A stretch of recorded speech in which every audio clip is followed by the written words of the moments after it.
प्यारे बच्चों, आज हम लोग पी ब्लॉक के तत्वों में 2 नंबर पर पूछे जाने वाले कुछ प्रश्नों के विषय में अध्ययन करेंगे, जिनका संबंध अणुओं की संरचना से तथा उनके आबंधों की प्रकृति से है तथा प्रत्येक वर्ग के कुछ तत्व अपने वर्ग में कुछ अनियमित व्यवहार प्रदर्शित करते हैं। इन पर हमें चर्चा करनी है। चलिए हम देखते हैं किस तरह के प्रश्न पूछे जाते हैं इस सेक्शन से। तो जैसे एक एग्जांपल आप देख रहे हैं कि NCl3 की आबंध प्रकृति PCl3 की अपेक्षा अधिक सहसंयोजी है, क्यों? यह प्रश्न तथा इस तरह के कई प्रश्न, जैसे आप प्रश्न संख्या अन्य प्रश्नों में देखिए, निम्न यौगिकों के सहसंयोजी गुण के क्रम की व्याख्या करो। अब जैसे यहां दिया है कि H2O और H2S में H2S की सहसंयोजी गुण H2O से ज्यादा है, क्यों? इसकी आपको व्याख्या करनी है। इसी तरह से यहाँ पे 3 यौगिक हैं, SEF2, SEF4 एंड SEF6। इसमें SEF6 सबसे ज्यादा सहसंयोजी है और SEF2 में तुलनात्मक रूप से सहसंयोजी कैरेक्टर कम होता है। तो इसकी आपको व्याख्या करने के लिए आ सकता है।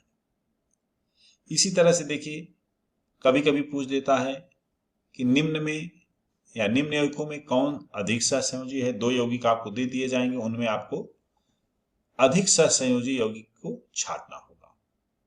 ये प्रश्न बच्चों बहुत आसान है। इनको समझने के लिए सबसे पहले आपको थोड़ा सा केवल ये समझना है, बस आप देखिए कि आबंधों में सहसंयोजी व आयनिक प्रवृत्ति है क्या। तो बच्चों, वास्तव में सहसंयोजी प्रवृत्ति जो होती है या आयनिक प्रवृत्ति, यह सभी यौगिकों में पाई जाती है। जितने भी यौगिक होते हैं, सबके प्रत्येक बांध में कुछ न कुछ सहसंयोजी प्रवृत्ति या आयनिक प्रवृत्ति पाई जाती है। इस तरह हम कह सकते हैं कि किसी भी आबंध की प्रकृति न ही पूर्णतया आयनिक होती है और न ही पूर्णतया सहसंयोजी, बल्कि सहसंयोजी या आयनिक गुण आपेक्षिक रूप से पाए जाते हैं। पिछले वर्ष आप अणुओं की संरचना, ध्रुवता और ध्रुवण क्षमता जब पढ़े थे तो वहां पर इसको पढ़ चुके हैं। इसको समझने के लिए आप केमिकल बॉन्डिंग से संबंधित वीडियो देख सकते हैं, उसमें आपको पर्याप्त जानकारी मिलेगी। लेकिन यहाँ पर शार्ट में मैं आपको कुछ निष्कर्ष उसके बता रहा हूं। बच्चों, फजान के नियमानुसार सहसंयोजी गुण जो होता है वह धनायन के आकार का व्युत्क्रमानुपाती होता है। यहाँ पर धनायन का मतलब धनावेशित आयन या किसी भी यौगिक में जहां पर सहसंयोजी आबंध है, वहां पर धन ऑक्सीकरण संख्या वाले भाग से है। तो धन आयन या ऋणायन हो सकते हैं अथवा किसी भी सहसंयोजी बांध का धनावेशित या ऋणावेशित ऑक्सीकरण संख्या के आधार पर जो भाग होता है उससे हम लगाते हैं। जैसे मान लीजिए HCl है, तो HCl में आप जानते हैं कि एक सहसंयोजी बंध पाया जाता है बच्चों, लेकिन इसमें ध्रुवता के नाते H धनावेशित होता है, Cl ऋणावेशित है, तो हर बांध में कुछ न कुछ ध्रुवता या कुछ न कुछ सहयोजी गुण पाए जाते हैं। अब सहसंयोजी गुण जो होता है यह धनायन के आकार का व्युत्क्रमानुपाती, जबकि ऋणायन के आकार का समानुपाती होता है। आवेश भी एक महत्वपूर्ण कारक है। धनायन या ऋणायन पर जितना अधिक आवेश होगा, सहसंयोजी गुण उतना ही अधिक होगा। वास्तव में किसी भी यौगिक में जो बांड होते हैं उनमें धनावेशित भाग ऋणावेशित भाग को अपनी तरफ जब आकर्षित करता है, तो ऋणावेशित भाग का इलेक्ट्रॉन, जो बाह्य आवरण है, इलेक्ट्रॉनों का जो आवरण होता है, वह धनायन की तरफ आकर्षित हो जाता है। यह भाग जितना ही आकर्षित होगा उतना ही ज्यादा सहसंयोजी गुण पाया जाता है। तो ये जो धनायन होता है बच्चों, वह ऋणायन को अपनी तरफ आकर्षित करता है। तो दोनों पर जितना अधिक आवेश होगा उतना ही ज्यादा आकर्षण होगा, इसीलिए धनायन पर चाहे आवेश हो या ऋणायन पर आवेश हो, आवेश की मात्रा सदैव सहसंयोजी गुण के समानुपाती होता है। लेकिन आकार में ये ध्यान रखना है आपको कि धनायन का आकार सहसंयोजी गुण के व्युत्क्रमानुपाती, जबकि ऋणायन का आकार सहसंयोजी गुण के समानुपाती होता है। अब इसको हम कुछ उदाहरणों से समझें तो बहुत आसानी से आपको क्लियर हो जाएगा। जैसे सहसंयोजी गुण का क्रम आपसे प्रश्न संख्या 2 में पूछा गया था कि HCF और HCl में कौन ज्यादा सहसंयोजी है। तो पहले हमें यह देखना है कि इनमें धनावेशित और ऋणावेशित भाग क्या है। दोनों में ही H धनावेशित है, F इसमें ऋणावेशित है, Cl यहां पर ऋणावेशित है। अब धनायन दोनों में अगर कायम कॉमन है, इसका मतलब है कि फ्लोरीन और क्लोरीन के द्वारा ही हम ये बता सकते हैं कि कौन सहसंयोजी होगा ज्यादा और कौन कम सहसंयोजी होगा। तो बच्चों ऋणायनों पर आवेश भी समान है। आपको अभी हमने बताया कि आवेश और आकार दो महत्वपूर्ण कारक हैं। तो यहाँ पर आकार आवेश ऋण 1 इस पर है, इस पर भी ऋण 1 है। इसका मतलब ये हुआ कि आवेश भी यहाँ पर फैक्टर नहीं है, तो मूल फैक्टर केवल आकार हो सकता है, वो भी किसका, ऋणायन का। ऋणायन का आकार अब अभी आपने जैसा कि देखा, ऋणायन का आकार जो होता है यह सहसंयोजी गुण के समानुपाती होता है, यानी ऋणायन जितना बड़ा होगा सहसंयोजी गुण उतना ही अधिक होगा। तो यहाँ पर Cl और F में Cl बड़े साइज का होता है और F आकार में छोटा होता है। तो इसका मतलब Cl का यौगिक HCl अधिक सहसंयोजी होगा और HF कम सहसंयोजी होगा। तो इस तरह से आप डिसाइड कर सकते हैं यौगिकों को कंपेयर करके। एक और उदाहरण हम लेते हैं, जो सेकंड था, NH3 और PS3 में कौन ज्यादा सहसंयोजी है। फिर हम क्या करेंगे, पहले देखेंगे धनावेशित भाग क्या है। तो आप जानते हैं कि नाइट्रोजन और फास्फोरस दोनों ही हाइड्रोजन से ज्यादा ऋणावेशित हैं। इसका मतलब हाइड्रोजन दोनों में धनावेशित है और समान है। लेकिन ऋणावेशित भाग नाइट्रोजन और फास्फोरस भिन्न है। अब इन पर अगर हम आवेश देखें तो इस पर -3 है, इस पर भी -3 ही आएगा। तो पुनः अब प्रश्न उठता है कि हम कैसे डिसाइड करेंगे। इसके लिए हम फिर से देखेंगे कि ऋणावेशित भाग जो होते हैं नाइट्रोजन और फास्फोरस, इनके दो कारक हैं, एक होता है आकार, दूसरा होता है आवेश। आवेश अगर समान है, दोनों पर आप जैसा कि देख रहे हैं -3 है, चाहे नाइट्रोजन हो या फास्फोरस हो। अगर दोनों पर ही -3 आवेश है तो हम इनका आकार अब देखेंगे। सीधी सी बात है कि नाइट्रोजन छोटे आकार का होता है, वर्ग में ऊपर है, और फास्फोरस नीचे है। किसी भी वर्ग में ऊपर से नीचे जब हम जाते हैं तो आकार बढ़ता है, इसका मतलब फास्फोरस का आकार अधिक है। अगर फास्फोरस बड़ा है तो इसका सहसंयोजी गुण भी अधिक होगा, यानी PS3 ज्यादा सहसंयोजी होगा, NH3 कम सहसंयोजी होगा। आइए एक दो उदाहरण हम लोग और देखकर इसको क्लियर करते हैं। यहां है PCl5 और PCl3। अब बच्चों देखिए, यहाँ पे P कॉमन है, Cl अधिक ऋणावेशित है। फिर से एक बार हमारे सामने वही प्रश्न है कि ऋणावेशित भाग ही यहाँ पे डिसाइड करेगा। यहाँ पे देखिए फास्फोरस क्लोरीन दोनों कॉमन है, इसका मतलब ये हुआ, लेकिन फास्फोरस यहाँ भी एक है, यहाँ भी एक है। यहाँ Cl5 है, यहाँ पर Cl3 है। दोनों की ऑक्सीकरण संख्याओं में समानता है, Cl-1 है, और यहाँ पर यहाँ भी Cl-1 है, यहाँ भी Cl-1 है। तो बच्चों इस उदाहरण में फास्फोरस में यहां पर +5 का ऑक्सीकरण संख्या है, +5 है, आप निकाल सकते हैं क्योंकि, लेकिन यहां पर अगर हम देखें तो यहां पर ऑक्सीकरण संख्या केवल +3 है। तो डिफरेंस जो है ये वास्तव में फास्फोरस के नाते हो जाएगा, और अगर फास्फोरस के नाते डिफरेंस है तो इसका मतलब कि हम फास्फोरस से कंपेयर करेंगे। फास्फोरस सेम है, यहाँ पे धनावेश अधिक है, यहाँ पे धनावेश कम है, तो हम ये देखेंगे कि धनावेश जो होता है वो भी सहसंयोजी गुण के समानुपाती होता है। जैसा कि मैंने एक बार फिर रिपीट करता हूं कि धनावेश ऋणावेश चाहे जो आवेश अधिक हो, हमेशा सहसंयोजी गुण बढ़ेगा, लेकिन आकार में उल्टा होता है। आकार में ऋणायन का आकार बढ़ेगा तो सहसंयोजी गुण बढ़ेगा, धनायन का आकार बढ़ेगा तो सहसंयोजी गुण घटेगा। यहां पर आप अगर देखिए तो फास्फोरस कॉमन है धनावेशित, Cl भी कॉमन है, लेकिन अंतर जो है वो मूल रूप से ऋणावेशित फास्फोरस के कारण है, इसलिए फास्फोरस जो होगा वो जिम्मेदार होगा सहसंयोजी गुण के लिए। जिस पर धनावेश ज्यादा होगा वो ज्यादा सहसंयोजी होगा। इस तरह से PCl5 ज्यादा सहसंयोजी है और PCl3 कम सहसंयोजी है। बच्चों एक और उदाहरण आप देखिए, IF और ClF। यहाँ पर भी हम देख रहे हैं F कॉमन है, ICl का अंतर हमें देखना है। अब I और Cl धनावेशित भाग है, ये आप ध्यान रखिएगा। I और Cl दोनों कैसे हैं? धनावेशित हैं। इस पर +1 है और यहाँ पर भी कितना है? +1। इस पर भी है, क्लोरीन भी +1 है। अगर क्लोरीन +1 है तो इसका मतलब ये हुआ कि ये दोनों जिम्मेदार हैं। अब ऋणायन कॉमन, धनायन डिफरेंट, लेकिन आवेश चार्ज सेम है। तो हम आकार देखेंगे, I का आकार बड़ा है लेकिन ये धनावेशित है, तो जिसका आकार बड़ा होता है उसका सहसंयोजी गुण कम होगा, क्योंकि धनावेश की बात है। तो सीधी सी बात है, IF जो है ये कम होगा सहसंयोजी, ClF ज्यादा होगा। इसी तरह से BiCl3 और BiI3 में आप देखिए, यहाँ भी Cl और I का डिफरेंस है, यहाँ भी है, लेकिन यहाँ पर ये दोनों धनावेशित थे, किंतु यहाँ पर क्या है?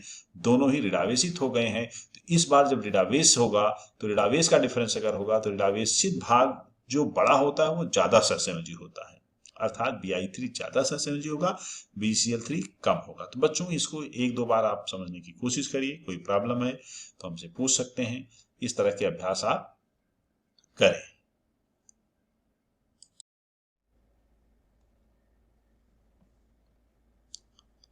प्यारे बच्चों, किसी वर्ग में आवर्त संख्या 2 के तत्व जो होते हैं N, O और F, ये अपने समूह के अन्य तत्वों से गुणों में कुछ अपसामान्यता या भिन्नता प्रदर्शित करते हैं।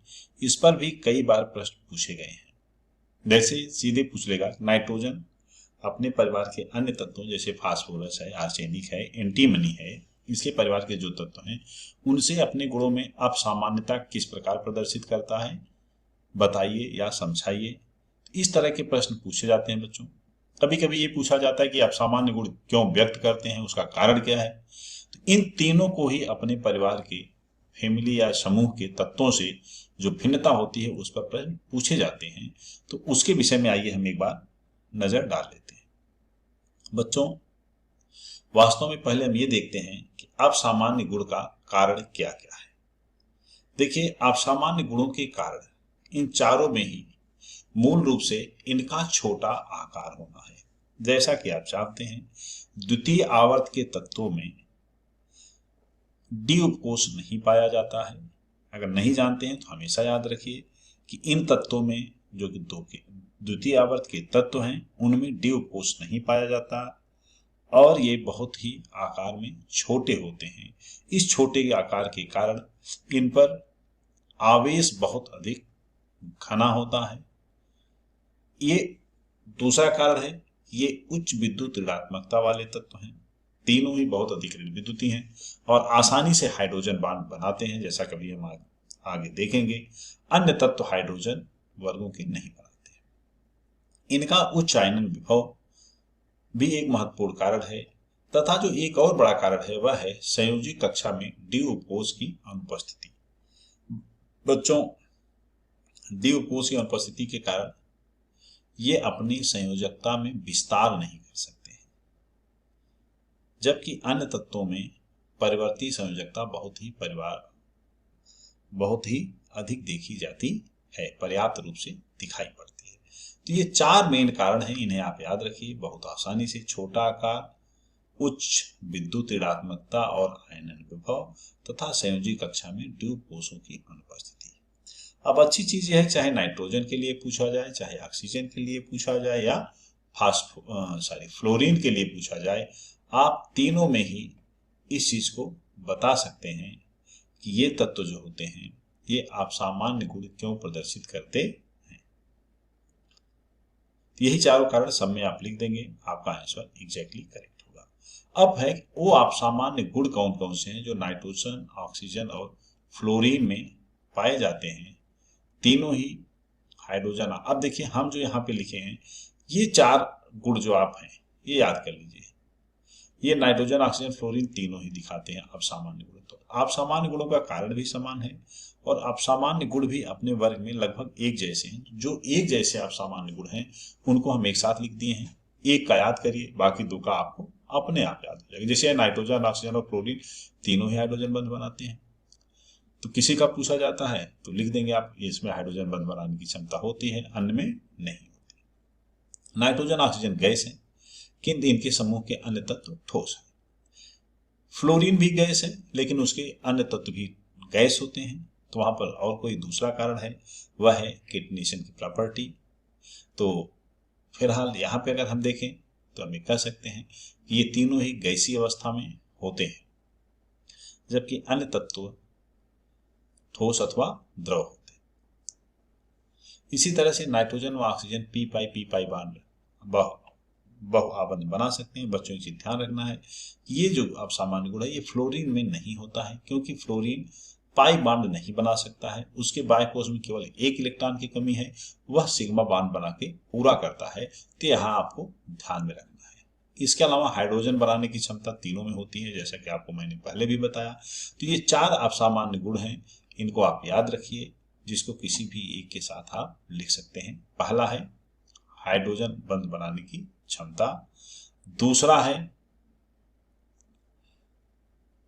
गैसीय प्रवृत्ति, तीसरा है पी पाई बॉन्ड बनाने की क्षमता, चौथा है हाइड्राइडों का अपसामान्य व्यवहार। वास्तव में हाइड्राइडों का अपसामान्य व्यवहार भी हाइड्रोजन आबंध से ही जुड़ा हुआ है, लेकिन फिर भी इसको आप अलग से एक प्रॉपर्टी के रूप में, एक अपसामान्य गुण के रूप में लिख सकते हैं। तो 4 ये गुण जो हैं इंपॉर्टेंट है। अब कुछ ऐसे गुण हैं जो ये अलग से व्यक्त करते हैं। जैसे नाइट्रोजन है, ये ट्रिपल बॉन्ड बनाने की विशेष क्षमता रखता है, और इसके समूह के या और अन्य तत्व जैसे ऑक्सीजन और फ्लोरीन एक प्रदर्शित नहीं करते ये गुण। तो ट्रिपल बॉन्ड बनाने की विशेष क्षमता नाइट्रोजन में होती है, जो इसके समूह के अन्य तत्वों से भिन्न है। नाइट्रोजन में एक विशेष बात और होती है कि बहुत ही तरह की ऑक्सीकरण संख्याएं व्यक्त करता है, जो कि अन्य किसी तत्व में नहीं पाई जाती। उसी तरह से अमोनिया NH3 एक अस्थाई है, जबकि EH3 अस्थाई होते हैं। तो हाइड्राइडों में आप लिख ही चुके हैं, तो ये और हाइड्राइड एक जैसी ही बात हुई। नाइट्रोजन के साथ साथ ऑक्सीजन भी कुछ अतिरिक्त असामान्य गुण प्रदर्शित करता है अपने वर्ग से, जैसे कि इसका चुंबकीय व्यवहार है, और दूसरा है कि यह केवल -2 की ही ऑक्सीकरण संख्या व्यक्त करता है, जबकि सल्फर आदि प्लस संयोजित ऑक्सीकरण संख्याएं भी व्यक्त करते हैं। अब बच्चों फ्लोरीन का अगर हम देखें तो फ्लोरीन के भी कुछ असामान्य गुण अतिरिक्त हैं, जैसे ये बहुत अधिक सक्रिय है अपने वर्ग के तत्वों की तुलना में। क्लोरीन, ब्रोमीन, आयोडीन भी सक्रिय हैं, लेकिन फ्लोरीन उनकी तुलना में बहुत अधिक सक्रिय है, और इसके कई रिएक्शंस विस्फोटक होते हैं। इसी तरह से अन्य तत्व परिवर्ती संयोजकता व्यक्त करते हैं, ऑक्सीकरण संख्याएं व्यक्त करते हैं, जबकि फ्लोरीन केवल -1 की ऑक्सीकरण संख्या व्यक्त करता है, यह परिवर्ती संयोजकता व्यक्त नहीं करता है। तो बच्चों इस तरह से हम लोग देख रहे हैं तीसरा गुण जो है फ्लोरीन का अपसामान्य, वह है कि अन्य पॉलीहैलाइड, अन्य जितने भी हैलोजन हैं वो पॉलीहैलाइड आयन बनाते हैं, जैसे कि Cl-3 I-3, लेकिन फ्लोरीन F3- नहीं बनाता है।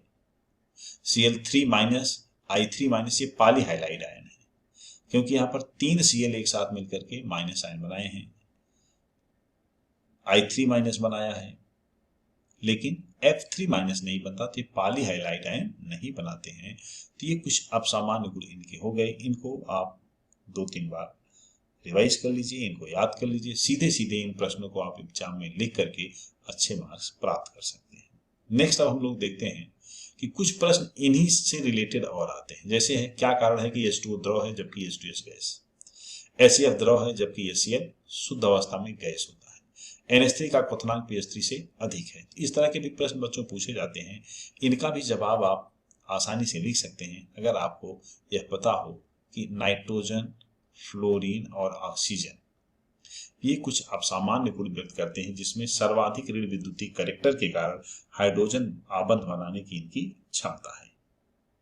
ये तीनों ही हाइड्रोजन आबंध बनाते हैं, जैसा कि हम देख रहे हैं कि ये HF बॉन्ड है, ये ध्रुवीय है, F पर ऋणावेश है और H पर धनावेश है। दूसरा अणु जब इसके नजदीक आता है, जैसे एक HF ये हो गया, अगर यह HF बच्चों इस HF को अगर हम देखें तो यह क्या कर रहा है, एक अणु है जब इसके पास दूसरा अणु आता है तो यह अणु भी इसके साथ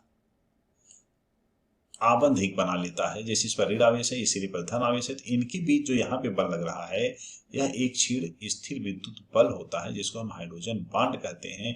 इस हाइड्रोजन बॉन्ड के नाते ही यहाँ पर इनके बीच अधिक आकर्षण बल हो जाता है और ये द्रव अवस्था में पाया जाता है। अब प्रश्न है कि HCl को अगर हम ले लें तो HCl हाइड्रोजन बॉन्ड क्यों नहीं बना सकता? यहाँ पर भी H प्लस है, Cl minus, H plus Cl minus, लेकिन बच्चों Cl आकार में बहुत बड़ा होता है और इसकी ऋण विद्युतता कम होती है, जिससे इनके बीच दूरी भी बढ़ जाती है और साथ साथ आवेश भी कम होता है, जिससे आकर्षण बल बहुत दुर्बल हो जाता है और यह प्रभावी हाइड्रोजन बॉन्ड नहीं बना पाता। अतः इनके अणु उतने नजदीक नहीं आ पाते हैं और ये गैस अवस्था में पाया जाता है। इस तरह से इन तीनों प्रश्नों में अगर हम देखें, H2O द्रव है, H2S गैस, HCl द्रव है, HCl गैस, या NH3 का क्वथनांक BH3 से अधिक क्यों है, इन तीनों प्रश्नों का ही कारण हाइड्रोजन है कि ऑक्सीजन, फ्लोरीन और नाइट्रोजन हाइड्रोजन बॉन्ड बना सकते हैं, जबकि सल्फर, क्लोरीन और फास्फोरस ऐसा नहीं कर सकते हैं। इस तीनों का ही आंसर आप एक लाइन में अगर लिखें तो हो जाएगा कि नाइट्रोजन अपने वर्ग के अन्य तत्वों से कुछ भिन्न गुण प्रदर्शित। अच्छा, ये अन्य प्रश्न है कि नाइट्रोजन क्यों भिन्न गुण प्रदर्शित करता है, ऑक्सीजन क्यों भिन्न गुण प्रदर्शित करता है, अथवा फ्लोरीन क्यों भिन्न गुण प्रदर्शित करता है। तो इनके भी उत्तर आप लिख सकते हैं, जैसा कि आप सामान्य गुणों हमने बताया था। हाँ, हम लोग जहां तक चर्चा हाइड्रोजन बॉन्ड की कर रहे थे, तो H2O जैसे है, ये हाइड्रोजन बॉन्ड बनाता है, H2S नहीं। क्यों?